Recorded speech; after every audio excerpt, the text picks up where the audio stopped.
ইরানকে সমর্থন জানিয়ে যুদ্ধের জন্য প্রস্তুত ইয়েমেনের হুতি বিদ্রোহীরা। এক ভিডিও বার্তায় এমন ঘোষণা দিয়েছেন হুতি নেতা আব্দুল মালিক আল হুতি। দেশটির সর্বোচ্চ নেতা আয়াতুল্লাহ খামেনির মৃত্যুতে নতুন কর্মসূচিরও ঘোষণা দিয়েছে হুতি বিদ্রোহীরা।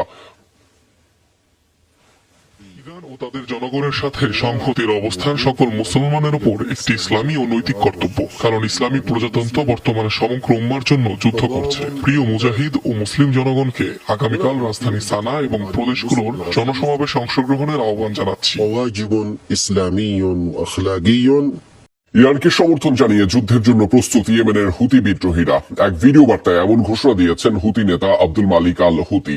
দেশটির সর্বোচ্চ নেতা আয়াতুল্লাহ খামেনির মৃত্যুতে নতুন কর্মসূচিরও ঘোষণা দিয়েছে হুতি বিদ্রোহীরা। ও তাদের জনগণের সাথে সংহতির অবস্থান সকল মুসলমানের উপর একটি ইসলামী ও নৈতিক কর্তব্য, কারণ ইসলামী প্রজাতন্ত্র বর্তমানে সমগ্র উম্মার জন্য যুদ্ধ করছে। প্রিয় মুজাহিদ ও মুসলিম জনগণকে আগামীকাল রাজধানী সানা এবং প্রদেশগুলোর জনসমাবেশে অংশগ্রহণের আহ্বান জানাচ্ছি। واجب إسلامي وأخلاقي